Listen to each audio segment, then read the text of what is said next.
नमस्कार दोस्तों, जय जोहार। मैं कौशल तिवारी और बिहनिया संध्या में आपका स्वागत है। छत्तीसगढ़ में बैठी डबल इंजन की सरकार क्या उद्योगपतियों के माध्यम से इस प्रदेश को लूट लेना चाहती है? क्या सचमुच भारतीय जनता पार्टी की सरकार केवल उद्योगपतियों की सरकार है? ये सवाल तब बड़े होने लगे थे जब राहुल गांधी ने पहली बार मोदी सत्ता पर अडानी अंबानी को लेकर गंभीर आरोप लगाए थे कि किस तरीके से देश के संसाधनों अडानी अंबानी को सौंपा जा रहा है, उद्योगपतियों को सौंपा जा रहा है। और इस खेल का असर छत्तीसगढ़ में भी दिखाई देने लगा है। सीधे एंट्री नहीं है अडानी की, यहां ये दावा था, लेकिन राजस्थान बिजली बोर्ड के माध्यम से जिस तरीके से अडानी हसदेव पर कब्जा करना शुरू कर दिया, वृक्षों की बेहिसाब कटाई करना शुरू किया, ग्राम सभा के अनुमोदन के बगैर कटाई शुरू की या फर्जी ग्राम सभा का आसरा लेकर कटाई शुरू की, इसे लेकर विवाद तो चल ही रहा है। बस्तर में भी 150 गांव के आदिवासी यदि अडानी को आयरन ओर का जो खदान अडानी को मिला है उसे शुरू करने दे रहे हैं, तो आप समझिए कि किस तरीके से छत्तीसगढ़ के लोगों में आक्रोश है। पिछले दिनों विश्व प्रसिद्ध नाट्यशाला के नाम से चर्चित, सबसे पुराने नाट्यशाला के नाम से चर्चित रामगढ़ के पहाड़ियों के आसपास कि जंगलों को लेकर भी सवाल उठे। किस तरीके से ब्लास्टिंग हो रही है, किस तरीके से वहां खेल हो रहा है, यह किसी से छिपा नहीं है। अमूमन शांत रहने वाले पूर्व उप मुख्यमंत्री टीएस बाबा ने भी इस मामले को लेकर गंभीर सवाल उठाए, लेकिन अडानी की धमक या मोदी के मित्र प्रेम के सामने क्या छत्तीसगढ़ के हित के लिए बैठी डबल इंजन की सरकार ने अडानी के सामने अपना सब कुछ न्योछावर कर दिया है? ये बड़ा सवाल इसलिए उठा रहे हैं क्योंकि अब रायगढ़ से जो खबर आ रही है, अभी तक तो जंगलों की कटाई, खदानों की खुदाई, संसाधनों का दोहन का मामला था, लेकिन अब रायगढ़ से जो खबर आ रही है कि अडानी पावर के द्वारा, यानी अडानी की कंपनी के द्वारा सरकारी जमीन, तालाब, नहर, सार्वजनिक रास्तों पर भी कब्जा किया जा रहा है। बकायदा बाउंड्री निर्माण करके कब्जा किया जा रहा है। और पूरा प्रशासन, रायगढ़ में तो प्रशासन ओपी चौधरी का है क्योंकि उनके पसंद के ही कलेक्टर एसपी हैं। तो रायगढ़ जिले के छोटे भंडार तहसील पुसौर में ये स्थित है अडानी पावर। और इस अडानी पावर ने सरकारी जमीन, तालाब, नहर, सार्वजनिक उपयोग में आने वाले रास्ते, सब कुछ कब्जा करते चले जा रहे हैं। और इसे लेकर गांव वालों में जबरदस्त आक्रोश है।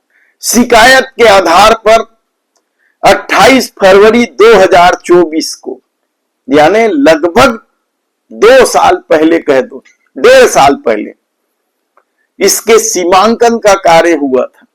सीमांकन में साफ पता चल गया था, हालांकि सीमांकन को लेकर कई तरह के विवाद थे क्योंकि पंचनामा के दौरान शिकायतकर्ता को ही प्रशासन ने नहीं बुलाया। आप समझिए बात कि जिसने शिकायत की है, सीमांकन की मांग की है, यदि उसे ही नहीं बुलाया जा रहा है तो क्या खेल खेल रही है सरकार से लेकर प्रशासन स्तर पर, या प्रशासन से लेकर सरकार के स्तर पर, या ओपी चौधरी के पर्सनल इंटरेस्ट पर, कुछ भी कह सकते हैं आप। तो 28 फरवरी 2024 को जब सीमांकन हुआ तो पता चला कि खसरा नंबर 54/4, 2/1, 482, 459, 463, 465, 467, 472, 522, 524, 531/6, 557, 563, सब कुछ अडानी के बाउंड्री वाल के अंदर है।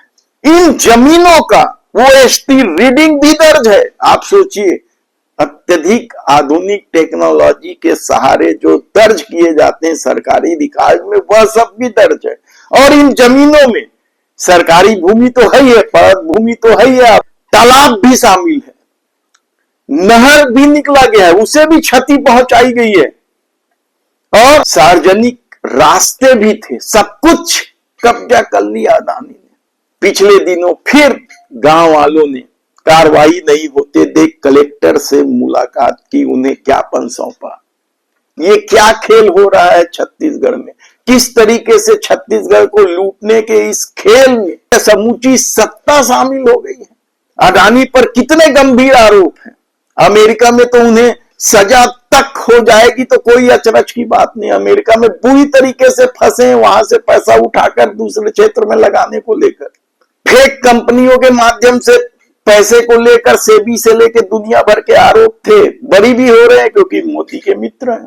तब ऐसी परिस्थिति में रायगढ़ में सरकारी जमीन, तालाब, नहर, सार्वजनिक रास्ते सब कुछ कब्जा करने को लेकर ग्रामीण जब सड़क पर उतरने को तैयार हैं तो क्या आने वाले दिन में बड़ा बवाल मचेगा।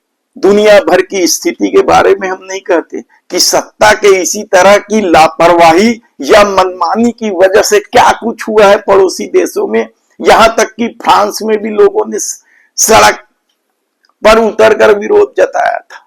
तब ऐसे में हर मामले में फेल हो चुकी सरकार यदि सिर्फ अडानी के लिए काम करने वाली सरकार बन जाए तो फिर इसे क्या कहा जाए। दिख रहा है लोगों को कि हसदेव में किस तरीके से विरोध करने वालों की पिटाई हुई है पुलिसिया, किस तरह के मामले चले, किस तरह का खेल कर रही है सत्ता।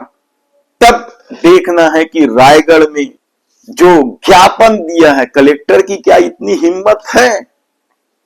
कहने को तो जिले के मालिक होते हैं, कहने को तो यदि वे चाहे तो प्रधानमंत्री को भी अपने जिले में घुसने न दें, कानून व्यवस्था की बात कहकर रोक दें। लेकिन यदि अपनी पसंद का कलेक्टर सत्ता ने बिठाया है तो फिर अडानी के खिलाफ कार्रवाई कैसे होगी, ये बड़ा सवाल है। क्योंकि सब कुछ आईने की तरह साफ है। देखना है कि वे ग्रामीण जो सड़क पर उतरने आमदा हैं इस मामले को लेकर, उसके साथ सरकार क्या खेल करती है। धन्यवाद।